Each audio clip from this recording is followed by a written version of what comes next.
Is kakaising ko lang. Huli ko na ako. And time check. What's that? 6:54. So, yeah, gusto na ako. Dito nga guys, nagbibihis na nga ako. Tapos yan, tamang outfit check lang yan. Tamang pa-cute. Outfit check, yan. Sheesh. Pero maya napagod na din ako. Tapos yan, umalis na din naman ako. Kasi syempre baka mali tayo eh.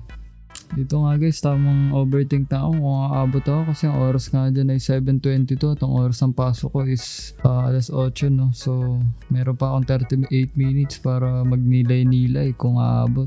Sana aabot. Hindi ko alam kung tama yung decision ko.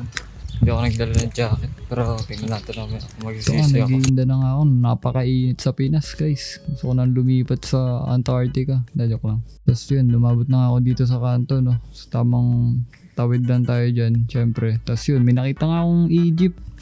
Medyo nakangiti na ako dyan kasi sobrang dalang na may makikita kang Egypt eh. Yan, tapos tinapat ko nga yung camera dun. Napaka-traffic. Yan, medyo sumisenyas na ako dito. Sabit. Kaso, nilagpasan ako guys. Nakakainis.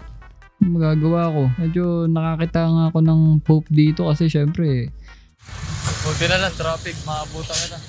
dinilakad ko. Syempre, mananalig tayo. Kaso, Ay, tinamad na ako. Ayan, di ako tinamad eh. mandar din eh. Anong gagawin ko? Hindi ko din naabutan. Tapos low-key, tinamad na din ako humabol. Diba? Kaya yun, tamang lingon dito, lingon dyan. Makahanap ng jeep or i-jeep ulit. Walang choice. Antay. Yun, traffic nga guys. No? Tamang tapat na dito. Kasama ko si nanay. Oh. Yun nga, nakasakay na nga ako ng jeep. Tinanggal ko na yung sombrero ko. Nauuntog ako eh. Tapos may nagtanong nga sa akin dito ng direksyon. Ano ba? Malay-lay pa kasi dran. Cathedral? Dito po. SM po. Dito na po. Dito na. Diyan sa may... Sipahan. Pero may daan din lang po dito. Hindi ka ba? Dito lang siya po dito. Akala mo talaga napakabait eh. Yan no. Akala mo talaga no, napakamatulungin bata eh. Yun nga no, after bumaba nung nagtanong sa akin, umusog na din ako kasi makabilis tayo makababa kasi baka malate ako. Tapos yan, tamang lakad na ulit. Yan, malapit na tayo guys. Konting tiis na lang. So yun, dito lang tinapat ko na yung ID ko para makapasok tayo. Yan, you know the drill. Tapos yung pagka-akit ko, wala pa kang tao. Hindi pa nga bukas yung room. Hindi pa nabubuksan ng room. Pero yun, nakapasok ko din naman. So, yung tamang ayos sila ng aircon kasi mainit eh. Yun nga guys, inayos ko na din yung salamin ko kasi medyo maharang na yung buhok ko. Hindi ko nakikita yung lesson eh. Yun, biglang sumapaw nga si Omar nung may gustong sabihin. Tapos yan, tamang solve na nga tayo dito ng mga subject nga pala natin ngayon, P6 guys. Ayan, baka pause na lang, baka may makita kayong mali. Turo nyo na lang sa akin. Medyo mahirap nga yung P6 natin ngayon, no? So, ayan, si Omar pumapaldo pa. May airdrop. Pero yun, after nun, nagpa-break naman si ma'am. So, tamang lakad tayo papuntang CAF niyan. Tapos tumingin lang ako ng ulam. Kaso, biling ko sana lahat. Kaso, di ko pala dala yung wallet ko. So, balik ako sa room. Tapos maya si Omar ngayon, nagpasama na iinom daw siya. Kaso, hindi din naman nakasaksa. Kaya hindi rin nakainom si Idol. Tamang chill na lang muna dito sa room. Medyo nilalamig na ako dito guys kasi hindi nga ako nakadala ng jacket eh. Efren. 1v1 daw kayo guys sa 8 ball. Nagyaya si Omar, pustahan daw. Nalulungkot ako. XOXO. Asar pa. Ako ay nag-lunch. Nawala ang aking cup. I'm so sad. XOXO. Guys, di na ako mag-vlog kasi nawala yung cup ko eh. Doon yung camera. Ano yung inspiration? Oh my.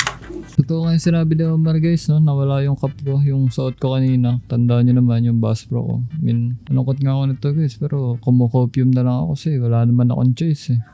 Mama, nagpaghirap ka ng sikap. Wala kang tsaga. Wala ka mananating. Kaya ako, hindi ako nag-start sa magaling. Hindi ako tumigil na mag-aral. Napatawa na nga lang ako dito ni Omar guys, no? Comment down below nyo nga kung sino yung ginagaya ni Omar, kung kilala nyo. Pero balik na tayo sa cup ko, no?